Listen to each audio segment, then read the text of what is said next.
ThunderTalk, again, have a composition where early on, they can make some waves. The ability for the Vi Orianna and the Orianna Rakan to find these big combos could be big, but the onus is on ThunderTalk to get ahead early and actually snowball. And just like playing really well so far, I would say. Yeah, a good answer on the roam from Jouet, as I thought Seitab was about to walk into his demise, but it's not the case. And positive here, as of course 1xN, because he won out on the health bar war. Will spot the red not being up, drop a sneaky control ward, and that's an early level 6 and a potential look onto a 1xN who is still down both summoner spells and does not have access to level 6 Desire yet. Feather only has that heal. No flash available here. Kara joining the fight as well. Crash down connects onto 1xN. A ton of damage before the Lilting Lullaby even comes through. They still find the sleep on a Feather, and Kara will finish the job. Topside though, the trade will be the Grubs going over to Xiaohan Gren, and this is a good answer. Pick up a good chunk of them. Yeah, I think they get all three. This is a good answer from ThunderTalk, just given the timing of the bot lane play, opportunity to actually sneak in, take these Grubs away. Which will be very valuable for ThunderTalk. I did like how they swapped the Xayah and the Rakan out after that play. Again, Sion does get his 1v2, but hey, at least they were able to secure all three Grubs as Lilia. We'll see if she's able to actually get into that bot side jungle of Xiaohao Gren. Keep in mind that last series, or last sequence that we saw. They kind of ring true. Right now it's ThunderTalk starting up this dragon.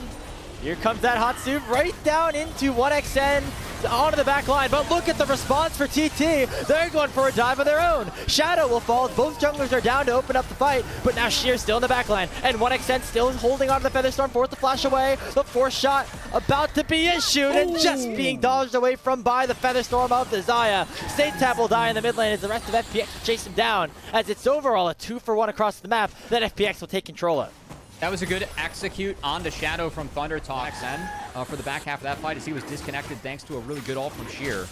And now TT, with no ultimates up, they just get forced out. I will say ThunderTalk, they do have some longer cooldowns on their ultimates too, so definitely something that FPX can play around this Rift Herald, as it is ThunderTalk to start it up. Sheer in the area could send the Unstoppable Onslaught in shortly, but it looks like that Herald will actually get secured by Xiaohan Gren. However, here comes Sheer, dashing forward with the ultimate, going in into the backline. Though is Hoya with the public execution, and Shadow is once again one-shot. It's another trade of the junglers, 1-for-1, and Shockwave just barely going wide. Jouet feeling lucky for himself, as he will dodge away from that one, but the Herald does go over to ThunderTalk. Point and click from the Vi. I think that's another step in the right direction for FPX again, securing this game. As they already have the lead, and for me, they have all the scaling in the world in this match, so it's going to be a tough one. They continue to try to find these picks. They use the Herald at the top lane, and they'll find the kill on the Sheer.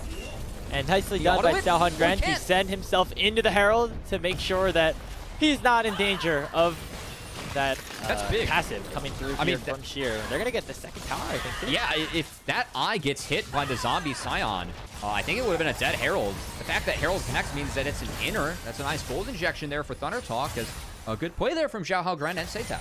Shot out, so no ultimate available anymore here for the Scion, as a lot of cooldowns were burned before this dragon spawn. Seitab, oh no, Seitab, we are completely out of position. He's got the flash over this wall, more than likely to try to keep himself alive, and he will do so as the dragon is started up by FPX. Yeah, I think they're looking at mid-outer at the moment. They at least got the wave in as Xiaohao. We're going for a play. Here comes a huge magnet storm from Jouet, combined with the Lilting Lullaby. All of ThunderTalk are put to sleep. It's already 2 kills picked up here for FunPlus Phoenix, and 2 more surely to follow. At Xiaohan Gren gets knocked up, taken down. It's another kill going over to Shadow as he picks himself up a triple kill. I mean, goodbye, good night, ThunderTalk. I think that's just game for FPX, given the scaling they have in their comp, as Xiaohao Gren taking that Q into a control-warded brush, and ThunderTalk just blindly walking into FPX, set up for Jouet to find another massive combo on the Rel, immediately followed up upon by Shadow, as the 4-man Magnet Storm into the Lilting Lullaby obliterated any chance that ThunderTalk had taking that fight, and frankly taking this game for me, as FPX doing their best to Steph Curry style put him to sleep. Yeah, right as it looked like ThunderTalk are coming back into this one. FPX said night-night, as you say, Cubby. It was that E that was just all set up by Jouet, sending them straight next to each other. Really nicely done. That one. That was good catch. And Feather should be able to get out. Oh, wait, no, knocked down. Yeah, that tower goes down, and so does Feather. Another kill going towards FunPlus Phoenix, as they are really having a good time here in this mid-game. seemed like the early game was maybe going TT's way or maybe where they were advantaged, but now FunPlus Phoenix, their scaling really started to come online. Yeah, again, I really feel like this comp with ThunderTalk, you had to take off, you had to play really fast. I just haven't seen that from them. As FPX put the finishing touches to this one. We'll say Otacon's at half and Hoya has an angle. It's a desperation move. Will it find some success here? Feather doing a nice job to peel, actually, as Hoya does have a nice angle, forcing Assume to cancel that curtain call. Shadow's already chunked out, forcing a golden with the Seeker's arm guard, and will have to flash away once more. 1XN, though, is getting targeted as the Otacon is ripping ThunderTalk to shreds. Sheer flashing forward, picking up another kill. Hoya getting caught up in the Magnet Storm, but Jway is going to survive. The crash down will keep him alive for just a little bit longer, and enough time to allow for FPX to finish off the ace. Yeah, a bit of a desperation play there from ThunderTalk is they didn't see that graph at the start of the game and think that they had an advantage later on, that's for sure. That one looked a little bit desperate. Frankly, can't blame them at this point. As the Otacon started, team melted pretty fast. Otacon definitely with a nice little assist there in helping FPX find that 5-for-2 fight, but again, I think Sion Billy has really emerged as a dominant topside combo that we have on this patch and in the LPL grapes. I will say I think Billy is a little bit weaker on this patch. Back, but not nearly enough here for ThunderTalk. As time's running out, especially on Feather, who just died off screen out of the replay. I feel like we kind of know what happened there. Don't need to go back and necessarily watch that one again. As FPX really dominating the map at this point of this game number 2. Oh, no, here we go. Oh, yeah, surely I could face check my jungle. Nope. Yeah. Well, hey, at least Feather saved the flash, as he's going to need it for a super play coming up here, if there is any hope for ThunderTalk on this one. Yeah. Well, let's play the cope game a little bit. Saytap has the second item, picks up the needlessly large rod. I mean, that shockwave's going to hurt. The shockwave have been invisible so far, which has been my biggest issue. Uh-oh, hot soup. Yeah.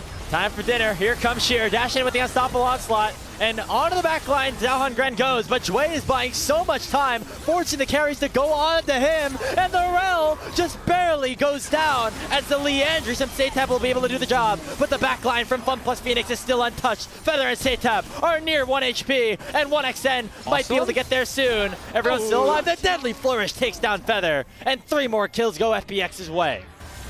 Where the finish they had just by qualifying for Split 1 playoffs, that top 8, that's the best finish that ThunderTalk has ever had in the LPL in any split. Nirvana actually for Split 3 as well, so that's kind of what's on the line here. We're still seeing a little bit scrapping here. The Baron has spawned, not going to be started up just yet. A 2-man decimating smash comes out from Sheer, as this Sion just refuses to go down in any meaningful capacity. Curtain call gets opened up just to zone people away, as FPX just doing a really good job controlling the map. I mean, also killed that singular mage creep again. Don't discount that. Shadow goes golden early for Xiao Gren. Oh, good and flash. He flashes away. 2 ultimates used for nothing. And Sheer will flash in to pick up the kill onto Xiaohan Gren. Another knockup will land. And this should be the finishing touches on this game number 2. 1XN and Saytap, the lone survivors. Kara goes in with the Valkyrie, looking in to try to finish the job out of the carries. The 4th shot comes in from Awesome. And it's been an awesome 2-0 here for FunPlus Phoenix. Looks like not going to be the end of the game just yet, as they do not have a minion wave, but it will certainly be the Baron going down. Really, we assume would be a tune-up game for them. Of course, these are the 2 longest loss streaks that we have active in the LPL after NIP's win yesterday. 2 deaths early on. He's done everything in his power to not have more. He's been the target of all the tools of ThunderTalk. He's been able to navigate around them. Now it's Awesome's turn. Okay, here comes the full man dive onto Awesome. They do shut him down here, so ThunderTalk finally get one back. But look at Jway. He's buying so much time in his front line, and already Xiaohan Gren has gone down. The Shockwave finds 3, but there's just not enough damage just yet. 1XN has the lethal Tabasari as the Conqueror prompt, looking to try to continue this fight. But it's already a 2-for-1 in favor of FPX. The Baron buff still in their hands. The slow lands onto 1XN. So does the Swirl Seed. The Lilting Lullaby comes out. It forces 1XN to pop that Feather Storm a little bit early. And he will get shut down as Kara finishes off with the Gatling gun.